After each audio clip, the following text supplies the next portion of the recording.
माता की मित्रों, हम लोग कृतिका नक्षत्र की चर्चा कर रहे हैं और सब पाठों में मैं बोलता ही हूँ। नक्षत्रों का पूर्ण जानकारी पर्टिकुलर एक एक नक्षत्र का वो मैं पहले पोस्ट कर चुका है। आज बात कर रहे हैं हम लोग नक्षत्रों में ग्रहों का प्लेसमेंट और उनके ऊपर दूसरे ग्रहों की दृष्टियाँ, उनका फल कैसे होगा। सब चीज़ों का सम्मिलित करके ही फल निकलता है। ये हो सकता है मैं किसी पार्ट में नहीं बोला हूँ, लेकिन जनरली मैं बोलता हूँ। तो आप एक पार्ट को सुन के कोई निर्णय मत निकालिए।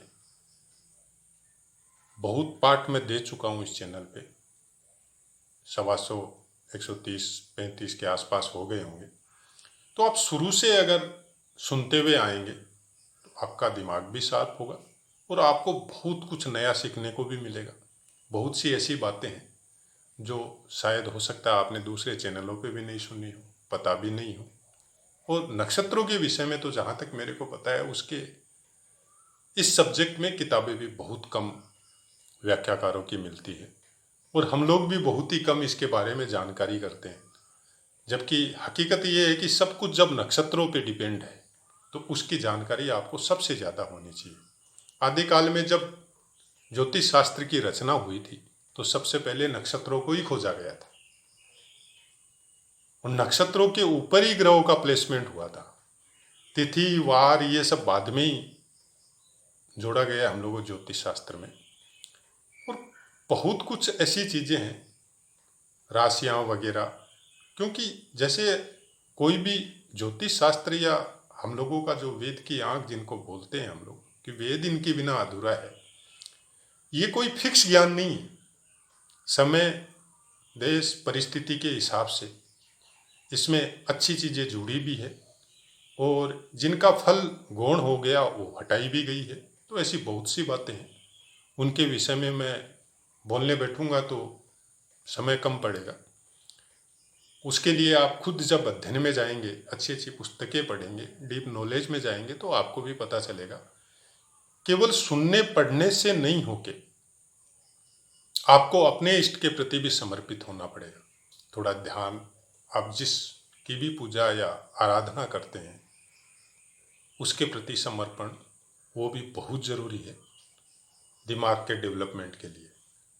क्योंकि ज्योतिष नॉर्मल वे में अगर आप सीखना चाहें तो बहुत मुश्किल है, लेकिन फिर भी अगर आप थोड़ा बहुत सीखते हैं, सुनते हैं और उस पर कुछ रिसर्च करते हैं, एक चीज़ मैंने ज़रूर देखी है कि आदमी का दिमाग बहुत डेवलप होता है इस चीज़ से, और उस डेवलपमेंट, दिमाग के उस डेवलपमेंट को आपको दूसरे क्षेत्र में भी यूज कर सकते हैं। तो चलिए आज बात करते हैं कृतिका नक्षत्र पे अगर सूर्य पहले चरण में हो तो वैवाहिक जीवन बड़ा सुखी होता है। पुरुष है तो उसमें स्त्रियोचित गुण भी कुछ देखने को मिलते हैं और स्त्री है तो पुरुषोचित गुण भी देखने को मिलते हैं अगर शुक्र ग्रह आपके पहले चरण में हो। और दूसरे चरण में, प्रथम चरण का एक बात और है कि प्रथम चरण में, दूसरे चरण में अगर शुक्र हो तो जातक नौसेना या समुद्र से भी संबंध किसी कार्य में संलग्न होता है। तीसरे चरण में जातक को उदार, कला तथा अभिनय प्रेमी बनाता है और पत्नियों का योग एक से अधिक हो सकता है। चतुर्थ चरण में जातक को संगीत या कलाओं के माध्यम से धन उपलब्ध कराता है। अभिनय में भी रुचि होती है। अनायास अचानक से विरासत से धन मिल सकता है ऐसे जातकों को। वो चारों चरणों का फल शुक्र का मैंने बताया। अब दूसरे ग्रह की दृष्टि इनके ऊपर क्या इफेक्ट करेगी। अगर कृतिका नक्षत्र में आपका शुक्र है, प्लेसमेंट कहीं भी हो सकता है, उसका फल अलग होगा। लेकिन अगर उसके ऊपर सूर्य की दृष्टि है तो जातक सौभाग्यशाली। और यहाँ पे एक चीज और बताया गया है कि पहले चरण में अगर शुक्र हो और उसके ऊपर सूर्य की दृष्टि हो तो विरासत से लाभ मिलने के संकेत होती है और शादी भी कुछ जल्दी होती है ऐसे जातकों की। और विरासत मतलब कोई जरूरी नहीं है कि आपका पिताजी के द्वारा या पुराना दादा परदादा का जो संपत्ति है उससे मिले। विरासत में ऐसे भी हो सकता है कि आपको आपके पिताजी के बड़े भाई से या छोटे भाई से तो वैसी भी कुछ संपत्ति आपको प्राप्त हो सकती है। अगर चंद्रमा हो तो जातक शुद्ध हृदय तथा परिवार में प्रतिष्ठित होता है, लेकिन भोग की भावना कुछ ज्यादा प्रबल हो सकती है। यहां पे शुक्र अगर प्रथम चरण में हो किसी जातिका का, जातक का नहीं बताया, अगर किसी जातिका का शुक्र अगर प्रथम चरण में हो और उसके ऊपर चंद्रमा की दृष्टि हो तो संतानों की मात्रा ज्यादा हो सकती है। इसमें ये बताया गया। प्रेजेंट काल में इसको अगर हम लोग नहीं समझे तो ही ठीक है, क्योंकि प्रेजेंट काल में तो जितने भी इंसान है वो यही सोचते हैं बस एक या दो, उससे ज़्यादा नहीं। तो ये बहुत से फल ऐसे हैं, बहुत सी बातें ऐसी हैं जो समय के हिसाब से वो नहीं सेट होती, तो उसको आप छोड़ दीजिए। लेकिन अगर है और वो सबको नहीं मानते हैं तो एक से अधिक संतानें हो सकती है। अगर मंगल की दृष्टि तो कुछ अशुभ फल होता है और सुखों से कुछ वंचित करता है। शुक्र अगर आपका कृत्तिका नक्षत्र में है और मंगल की दृष्टि है तो उसका कुछ विशेष अच्छा फल इस नक्षत्र में बैठे हुए शुक्र के ऊपर मंगल की दृष्टि का नहीं बताया गया। बुध की दृष्टि हो तो व्यक्तित्व बड़ा आकर्षक होता है, तो स्वभाव से थोड़ा साहसी होता है, ऐसा जातक। गुरु की दृष्टि शुभ फल देती है और जातक को सभी सुख प्रदान करती है। शनि की दृष्टि का फल कुछ ठीक नहीं है, दुर्बल स्वास्थ्य हो सकता है और परिवार की प्रतिष्ठा में कुछ प्रॉब्लम ऐसे जातक की वजह से आ सकती है।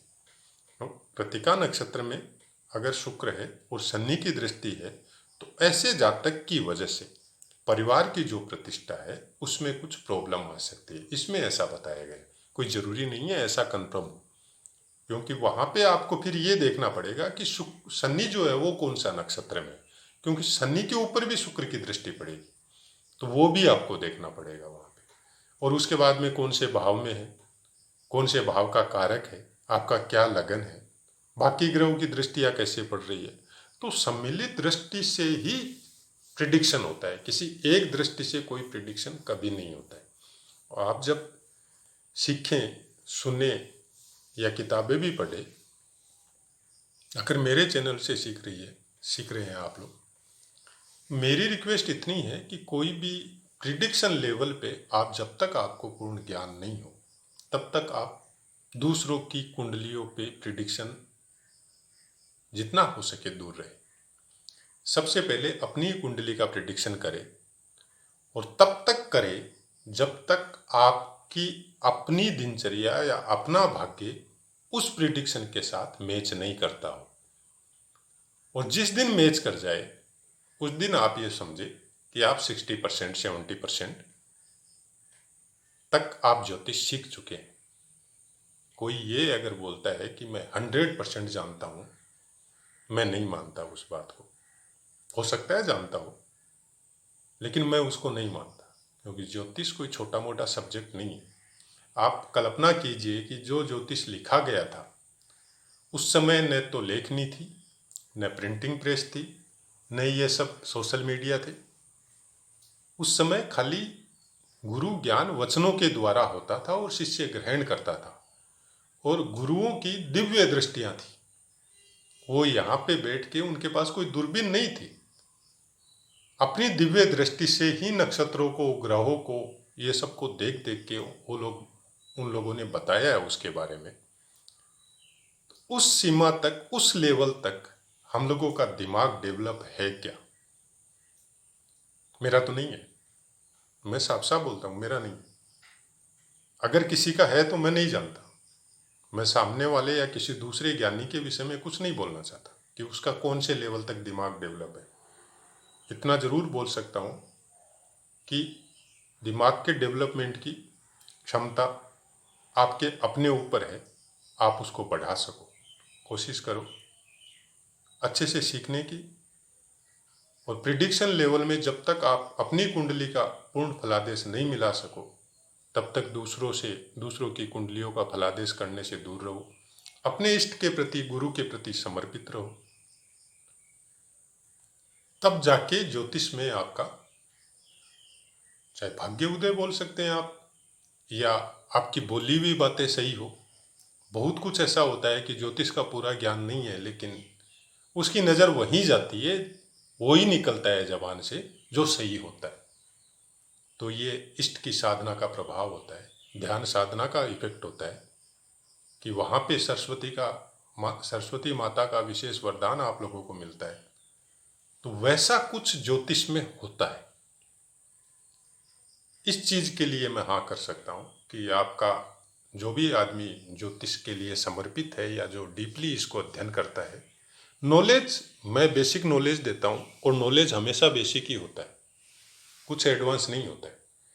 एडवांस सीखने वाला बनाता है उसको, सीखने वाले के ऊपर निर्भर होता है कि वो उसको कितना आत्मसात कर सका है, कितना सीख सका है। एक छोटा सा वाक्य, ज्योतिष तो केवल श्लोकों में ही हम लोगों को मिली है ना, व्याख्याकारों ने उसकी व्याख्या की है, किसी ने कैसे, किसी ने कैसे। अब आपको अपनी व्याख्या करनी है, उसके साथ अपनी एक्सरसाइज करनी है, जो बताई गई है उसके हिसाब से अपनी कुंडली के ऊपर एक्सरसाइज करनी है कि प्रेजेंट काल में वो कितनी सही है। पाठ के विषय में जो बताया उसके विषय में या ज्योतिषीय चर्चा में अगर कुछ सस्पेंस आपको कोई चीज़ का हो रहा है तो आप चैनल में कमेंट मारें, 100% आपको आंसर मिलेगा। लेकिन कुंडली प्रिडिक्शन के लिए मैं हाथ जोड़ के माफ़ी चाहता हूँ। मैं ऑनलाइन कुंडली प्रिडिक्शन करता भी नहीं हूँ और मैं कोई प्रोफेशनल एस्ट्रो भी नहीं हूँ।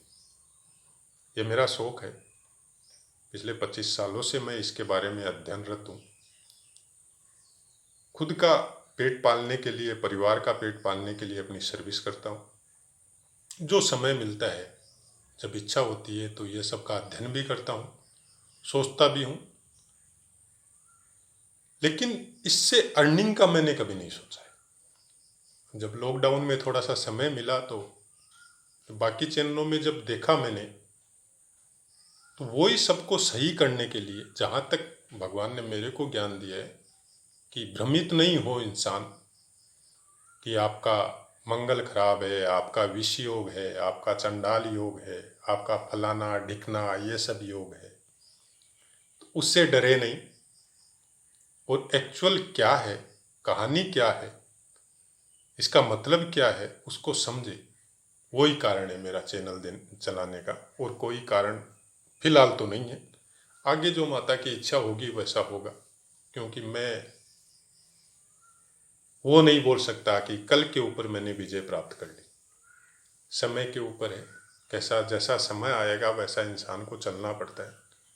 ईश्वर से आराधना इतनी है कि आपको जो बताऊं आप उसको सही से समझे और मैं भी सही बताऊं, यही ईश्वर से इच्छा है मेरी। बाकी आप लोगों की बुद्धि के ऊपर डिपेंड है, आप उसको कहाँ तक समझे, कैसे समझे और किस तरह से उसको अपने जीवन में उतार सके। तो जय माता की मित्रों, मैं अपनी वाणी को विराम देता हूँ।